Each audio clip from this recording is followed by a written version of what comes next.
గోదావరిపై కాళేశ్వరం కడితే మేము అడ్డుకోలేదంటున్నారు. గోదావరిపై కాళేశ్వరం కడితే చంద్రబాబు అబ్జెక్షన్ చేయలేదా? గోదావరిపై కాళేశ్వరం కడితే చంద్రబాబు అబ్జెక్షన్ చేయలేదా? మాట మార్చాలి మనం కూడా. బట్ ఆన్ రికార్డ్స్ ఉన్నాయి, ఎట్లా మార్చగలుగుతాం చెప్పుండ్రి. మనం నోటి నుంచి వచ్చిన ఆణిముత్యాలు అవన్నీ గతంలో మీరు ఏం మాట్లాడారో యావత్ తెలుగు బిడ్డలందరూ కూడా చూసిండ్రు.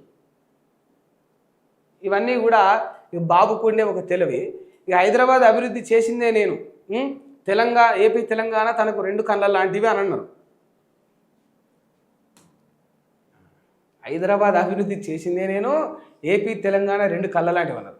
హైదరాబాద్ అభివృద్ధిలో చంద్రబాబు నాయుడు గారి పునాది పడ్డదంటే యాక్సెప్ట్ చేద్దాం. ఎందుకంటే బిల్ గేట్స్ను తీసుకొచ్చిండు, ఆయన చర్చించిండు, మనకు అన్ని కూడా ఎవిడెన్స్ ఉన్నాయి. పునాది వేసిండు. మొత్తం హైదరాబాద్ని అభివృద్ధి చేసిందే మీరైతే మరి 2014 ముందుకు ఎందుకు ఇట్లా లేదు, ఇప్పుడే ఎందుకు ఇట్లా వచ్చింది అనేది ఫస్ట్ క్వశ్చన్. దాన్ని పక్కన పెడితే ఏపీ తెలంగాణ రెండు కళ్ళ లాంటివి అంటే నిజంగా అవి రెండు కళ్ళే అయితే ఇవాళ తెలంగాణ విడిపోయే పరిస్థితి రాకపోతుంది. ఆ విధంగా ట్రీట్ చేసి ఉంటే ఎవ్వడికి ఉద్యోగాలు ఇవ్వలే, ఎవ్వడికి నీళ్లు రాలే, రైతులు పంట పండించుకోలే. ఇవాళ తెలంగాణ మొత్తం హోల్ ఇండియాలోనే, ఇవాళ తెలంగాణ మొత్తం ఇండియాలోనే ఫస్ట్ పొజిషన్లో ఉన్నది. పాడి ఏదైతే వరి పండిస్తున్న దాంట్లో తెలంగాణ ఫస్ట్ పొజిషన్లో ఉన్నది, నెంబర్ 1 పొజిషన్లో తెలంగాణ. రైతులు అంటేనే పంజాబ్, పంజాబ్ అంటేనే రైతులు, పంటలు అంటేనే పంజాబ్. అసలు పంజాబ్ను కూడా ధీటుగా దాటగలిగింది తెలంగాణ. మరి 2014 ముందుకు ఎందుకు పండలే పంటలు?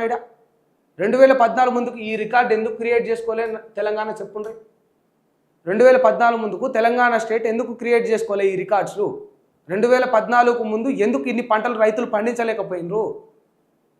ఒకటే క్వశ్చన్. 2014 తర్వాతనే ఇవన్నీ ఎందుకు జరిగినాయి? పోనీ మొత్తం మీకు కళ్ళ లాంటివే, మీరు మొత్తం ఐటీకి అంత పునాదేసింది మీరే అనుకుందాం, మీ కృషి అంత ఉందే అనుకుందాం, ఇవన్నీ పక్కన పెడతా, ఈ ఒక్క అంశమే తీసుకుందాం. మనం అభివృద్ధి చేసిందే నేనని మీరు చెప్తా ఉన్నారు కదా. 2021 అండ్ 2022 ఇయర్లో బెంగళూరును కూడా ఐటీ జాబ్స్లో బెంగళూరును కూడా తెలంగాణ దాటింది. 1,46,000 ఐటీ జాబులు బెంగళూరు ఆ ఏడాదిలో, ఆ యొక్క 2022, 21 to 21లో వాళ్ళు ఇవ్వగలిగితే తెలంగాణ 1,84,000 ఐటీ ఉద్యోగాలు ఇవ్వగలిగింది. బిఫోర్ 2014 ఎందుకు ఇది జరగలే? బిఫోర్ 2014 ఎందుకు ఇది జరగలే? ఒకటే పెద్దగా ఏదో నేను మొత్తం నీళ్లు, నిధులు, నియామకాలు అన్నీ అట్లా ఇట్లా పథకాలు, కాళేశ్వరం లేకపోతే కేసీఆర్ ఇచ్చిన తులం బంగారం ఇవన్నీ నేను అంటలేను. సారీ, ఇయ్యలేదు.